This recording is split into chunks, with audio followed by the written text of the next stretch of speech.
Assalamu alaikum everyone. I'm your instructor Sania Gilani and this is the subject of Rise of the Novel 18th and 19th Century.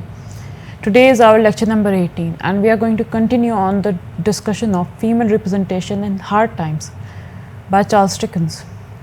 In today's topic we are going to talk about Dickens, gender and the industrial imagination that Charles Dickens portrays in his story. The novel is not simply about industrial revolution. It is also a profound examination of how Victorian systems shaped and often damaged women. Set in the grim industrial city of Coketown, the novel presents a society ruled by calculation, profit, and rigid social expectations. Within this world, women were particularly vulnerable because they were trapped between patriarchal authority, economic dependence, and moral expectations. Dickens wrote during the Victorian era when women were often confined to domestic roles and judged according to ideals of obedience, purity, and emotional softness, as we discussed in the previous lecture. Yet, hard times demonstrate that these ideals are not universally empowering. Rather, women are molded, silenced, or manipulated depending on how they fit into the mold of a male dominated structure that was designed for them. The novel's women, Louisa Grancrine, Sissy Jupe, Mrs. Sparsit, and Rachel, are not merely secondary characters, they represent competing models of feminism. Louisa is a repressed womanhood, damaged by reason without feeling. Sissy is imaginative and nurturing feminine character. Mrs. Sparsit is corrupted, full of social ambition and female surveillance, while Rachel is all about moral endurance among the poor. Through these figures, Charles Dickens interrogates education, marriage, class, and morality, revealing that women's lives are deeply shaped by systems designed largely by men. Louisa Grancrine is starved emotionally and is a failure of patriarchal education. Louisa is the emotional center of hard times and Dickens' strongest critique of the dehumanizing effect of utilitarian philosophy on women. Her father, Thomas Grancrine, raised her according to the doctrine of facts, excluding imagination, affection, and fantasy. She becomes a woman intellectually trained but emotionally stunted. Louisa is a child of suppression. From childhood, Louisa is associated with unnatural restraint. Dickens repeatedly contrasts her inner fire with her outward coldness. There seemed to be a light with nothing to rest upon, a fire with nothing to burn, a starved imagination keeping life in itself somehow barely there. This passage is crucial because it reveals Louisa's emotional depravity. Dickens suggests that imagination cannot be completely extinguished, it survives, but in a starved and distorted state. The phrase starved imagination is particularly significant. Victorian girls were often expected to cultivate morality, but Louisa is denied even the emotional nourishment necessary for healthy womanhood. She does not know what is right or wrong. She becomes a symbol of what happens when female subjectivity is crushed under the patriarchal intellectual system. There's a symbolism of fire in her character as well. Louisa often gazes into fire, which symbolizes suppressed passion, curiosity, and emotional hunger. From the beginning of her life, she had lived upon cold calculation. Yet fire recurs as a sign that beneath this cold calculation lies unmet human need. The fire symbolizes sexual repression as well in her character. It also symbolizes emotional vitality, resistance to mechanization. Louisa's fascination with flame suggests an unconscious rebellion against her father's philosophy. Her marriage to Bounderby is also raising a question about how women treated marriage as an economic transaction. In fact, they were themselves the transaction. Louisa's marriage to Joshua Bounderby represents one of Dickens' sharpest critiques of Victorian marriage. As patriarchal commerce, Boundary B is significantly older, emotionally crude, and chosen not through love but social convenience. When Mr. Gradgrind asks Louisa whether she wishes to marry Boundary B, he frames the issue rationally rather than emotionally. Do you think there is any other suitable provision for you? These are the lines a father says to his own daughter. The word provision reduces marriage to financial arrangement. Louisa's desires are irrelevant. She is treated as a dependent object to be settled. Louisa responds not with enthusiasm either, but resignation. I'm tired, father. This exhaustion reflects spiritual depletion. Dickens suggests that women denied emotional education cannot meaningfully choose because they have never been taught to value their own feelings. Louisa's breakdown is also a collapse of utilitarian womanhood. The emotional climax occurs when Louisa returns to her father after nearly um, eloping with James Harthouse. But what had she done?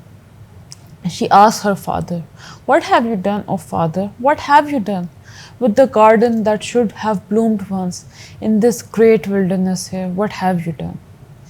This is one of Dickens' most powerful metaphors. The garden is synonymous to natural female emotional development, love, and imagination. The wilderness is a representation of barren utilitarian system. Louisa's cry is not merely personal anguish, it is an indictment of patriarchal educational ideology. The major argument here to be had is Louisa is not portrayed as morally weak, but as psychologically damaged by a system that denied her humanity. Next main character that we are breaking down further today is Sissy Jupe. She represents feminine compassion as resistance. Sissy Jupe serves as Louisa's foil. Where Louisa is educated through facts, Sissy is shaped by affection, imagination, and emotional experience. Her circus origins and alternative education gives Sissy the edge over Louisa's character. Sissy comes from Sleary's circus, a word Dickens associates with wonder, performance, and community. In Gradgrind's classroom, girl number 20. Who is that girl? Sissy is depersonalized by the educational system. When asked to define a horse scientifically, she fails not because she lacks understanding, but because her knowledge is experiential rather than mechanical.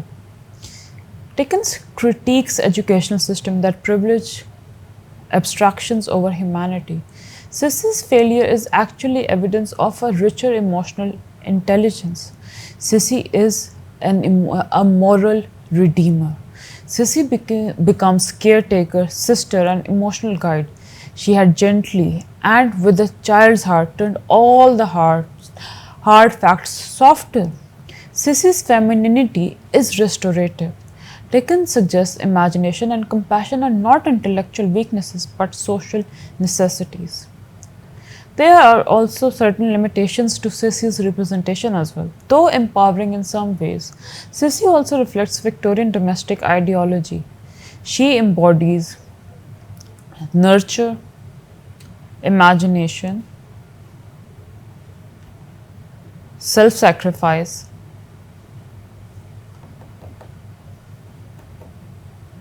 emotional labor,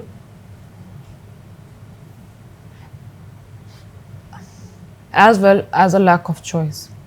Sissy's value is partly tied to caregiving, which may reinforce traditional gender roles, even as Dickens celebrates her. Mrs. Sparsit is the female embodiment of surveillance and internalized patriarchy.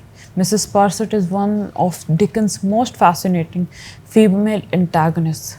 A fallen aristocrat now dependent on Bounderby, she clings to social superiority. She is basically belonging to a class decline and gendered powerlessness. Mrs. Sparsit's reduced status reveals the instability of female power based on marriage and class. A woman of the old style, traditional style who owns nothing. other than what her husband owns. This recurring description suggests pride, severity, and marital rigidity. She is also policing Louisa continuously. Mrs. Parsett obsessively imagines Louisa descending a moral staircase towards scandal. Symbolically, the staircase reflects Victorian obsession with female purity and disgrace. Mrs. Parsett becomes an agent of patriarchal morality, demonstrating how women can enforce oppressive systems against each other. Rachel is next, and the last character is Rachel, who represents working class moral strength. Rachel is Charles Dickens' idealized representation of female virtue among the poor. She is compassionate in industrial suffering. She cares for Stephen Blackpool with loyalty and dignity. She was as pale and quiet as the moon. She symbolizes constancy and industrial chaos at the same time. She is also a representation of Christian morality. Rachel's goodness is often spiritualized, making her almost saint like. Even Blackpool himself calls her an angel. Dickens idealizes working class women but may oversimplify them into moral symbols. There are broader themes in female representation at hand as well. Women are portrayed as victims of the system. Louisa is a victim of education. Mrs. Parsett is a victim of class. Rachel is a victim of poverty. Next, marriage is basically a patriarchal structure in this novel. Marriage often serves economic or social order rather than female fulfillment. And emotional intelligence is basically contrasted with rationalism. Dickens constantly values feminine compassion over masculine industrial logic. His feminist possibilities and limitations are quite evident in his work.